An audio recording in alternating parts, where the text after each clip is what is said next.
सोचिए, जिस पीएफ को आप रिटायरमेंट का पैसा समझकर सेफ मानते हैं, उसी सिस्टम में 94 फेक अकाउंट्स बनाकर 19.33 करोड़ डाइवर्ट करने का एलिगेशन सामने आ जाए।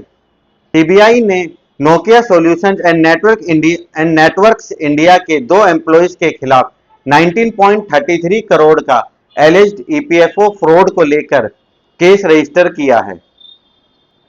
लेकिन सवाल है कि 94 फेक अकाउंट्स कैसे बने, पैसा कहां गया और इस पूरे केस का खुलासा कैसे हुआ। आज की वीडियो में पूरा केस सिंपल लैंग्वेज में समझेंगे। सीबीआई केस, 19.33 करोड़ और 94 फेक अकाउंट्स। सबसे पहले केस क्या है? 31 जुलाई 2026 की रिपोर्ट्स के मुताबिक सीबीआई ने Nokia solutions and networks India private limited के 2 एम्प्लॉयज के खिलाफ केस रजिस्टर किया।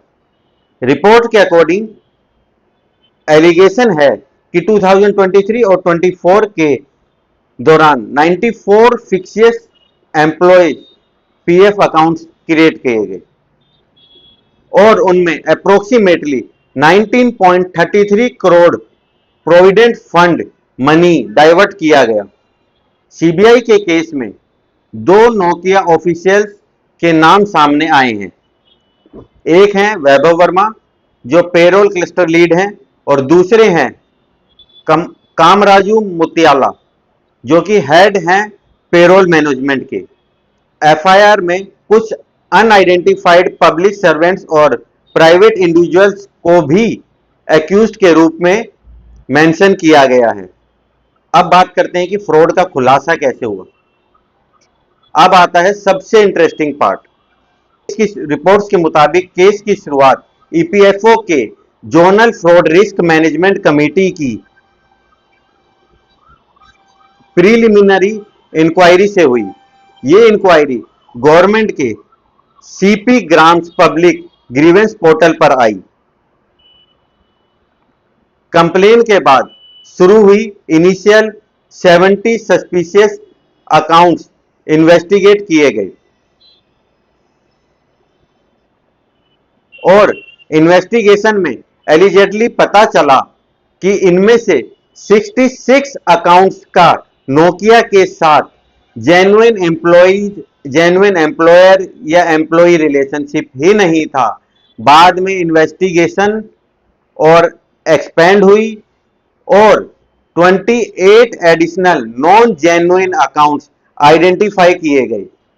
इस तरह टोटल एलिज्ड फिक्शियस बेनिफिशियरीज की संख्या 94 तक पहुंच गई। 19.33 करोड़ कैसे डाइवर्ट होने का एलिगेशन है। सीबीआई के केस के मुताबिक एलिज्ड फ्रॉड का कनेक्शन नोकिया के पीएफ रिलेटेड रिकॉर्ड्स और ट्रांसफर प्रोसेस से था। रिपोर्ट्स के अकॉर्डिंग फेक बेनिफिशियरीज के नाम पर पीएफ अकाउंट्स रिकॉर्ड्स प्रोसेस किए गए और अप्रोक्सीमेटली 19.33 करोड़ उन अकाउंट्स में डाइवर्ट होने का एलिगेशन है। यानी एलिगेशन ये नहीं है कि किसी ने सिर्फ एक फेक अकाउंट बनाया। इन्वेस्टिगेशन के मुताबिक फिक्शियस बेनिफिशियरीज का यूज करके करोड़ों का पीएफ मनी रूट किया गया। नोकिया का एग्जेम्प्टेड एस्टेब्लिशमेंट स्टेटस क्या था? इस केस को समझने के लिए एक टेक्निकल टर्म समझना जरूरी है। एग्जेम्प्टेड एस्टेब्लिशमेंट कुछ कंपनीज ईपीएफओ के नॉर्मल फ्रेमवर्क से अलग अपना recognised provident fund trust operate करती हैं। Subject to applicable rule. Reports के मुताबिक 2023-24 में नोकिया अपना एग्जेम्प्टेड एस्टेब्लिशमेंट स्टेटस सरेंडर करने की प्रोसेस में थी। इस ट्रांजिशन के दौरान एक्यूमुलेटेड पीएफ रिकॉर्ड्स को ईपीएफओ सिस्टम में ट्रांसफर किया जा रहा था। सीबीआई के अकॉर्डिंग इन्वेस्टिगेटर्स सीबीआई के अकॉर्डिंग इन्वेस्टिगेटर्स को सस्पिशियन है कि इसी प्रोसेस का एलिज्ड मिस यूज किया गया। इंटरनल फोरेंसिक ऑडिट में क्या मिला? अब केस का एक और सीरियस एस्पेक्ट सामने आता है। रिपोर्ट्स के मुताबिक नोकिया ने खुद इंटरनल फोरेंसिक ऑडिट कंडक्ट किया। इस ऑडिट में allegedly electronic communications fake employees के से रिलेटेड इंफॉर्मेशन और केवाईसी अप्रूवल्स से जुड़ी इरेगुलरिटीज आइडेंटिफाई हुई। रिपोर्ट के अकॉर्डिंग ईपीएफओ को सबमिट किए गए कुछ डॉक्यूमेंट्स एलिजेडली ऑफिशियल्स के लैपटॉप से डिलीट किए गए थे और इन्वेस्टिगेशन में ये एलिगेशंस प्रूव होते हैं तो ये सिर्फ फाइनेंशियल इरेगुलेटरी नहीं बल्कि डिजिटल रिकॉर्ड्स और इंटरनल कंट्रोल्स का सीरियस मिसयूज हो सकता है। अब बात करते हैं कि नोकिया ने क्या एक्शन लिया। रिपोर्ट्स के मुताबिक इंटरनल फाइंडिंग्स के बाद दोनों एम्प्लॉयज को सस्पेंड किया गया और डिसिप्लिनरी प्रोसीडिंग्स इनिशिएट की गई। और सबसे इंपॉर्टेंट बात, रिपोर्ट्स के अकॉर्डिंग कंपनी ने लॉस को मेक गुड करने के लिए इंटरेस्ट समेत करीब 20 करोड़ ईपीएफओ को डिपॉजिट किए, यानी एलिज्ड फ्रॉड अमाउंट 19.33 करोड़ था, जबकि रिपोर्टेड रीपेमेंट फिगर इंटरेस्ट के साथ अप्रोक्सीमेटली 20 करोड़ बताई गई है। क्या सिर्फ नोकिया एम्प्लॉयज ही इन्वेस्टिगेशन में है? नहीं, सीबीआई इन्वेस्टिगेशन सिर्फ नोकिया के 2 एम्प्लॉयज तक लिमिटेड नहीं है। एफआईआर में अनआइडेंटिफाइड पब्लिक सर्वेंट्स और प्राइवेट इंडिविजुअल्स का भी नाम मेंशन है। सीबीआई की economic offences branch Mumbai reportedly ये इन्वेस्टिगेट कर रही है कि पैसा एग्जैक्टली कहां गया और इस एलिज्ड ऑपरेशन में और कौन कौन इन्वॉल्व था। साथ ही ईपीएफओ साइट पर वेरिफिकेशन और सुपरवाइजरी लैप्सेस की भी स्क्रूटनी हो रही है। अब बात करते हैं कि आम पीएफ अकाउंट होल्डर को क्या करना चाहिए। अब सबसे इंपॉर्टेंट सवाल, आपको क्या करना चाहिए? इस केस का मतलब ये नहीं है कि हर पीएफ अकाउंट अनसेफ है, लेकिन ये केस एक इंपॉर्टेंट लेसन जरूर देता है कि अपने पीएफ अकाउंट को कंप्लीटली इग्नोर मत करो। टाइम टू टाइम अपनी पीएफ डिटेल्स चेक करें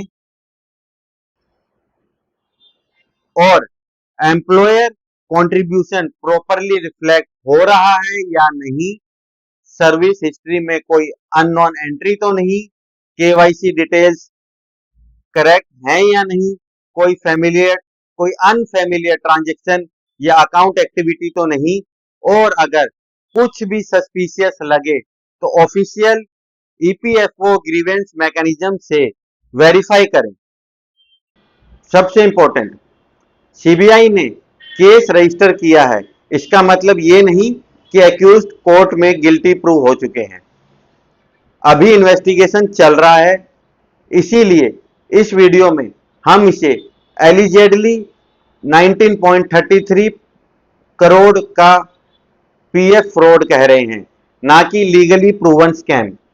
इन्वेस्टिगेशन के बाद एविडेंस के बेसिस पर कोर्ट में एलिगेशंस प्रूव या डिसप्रूव होंगे।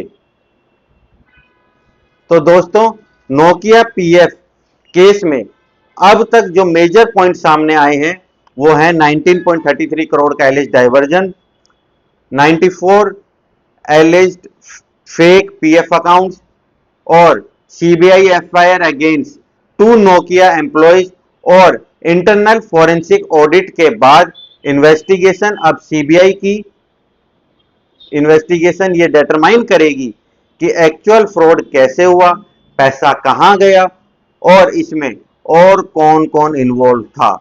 अगर आपका पीएफ अकाउंट है तो आज ही अपनी पीएफ डिटेल्स एक बार चेक कर लीजिए। वीडियो यूजफुल लगी हो तो लाइक करें, शेयर करें और चैनल को सब्सक्राइब करें। मैं मिलूंगा आपसे नेक्स्ट वीडियो में एक और इंपॉर्टेंट फाइनेंशियल स्टोरी के साथ। तब तक के लिए जय हिंद।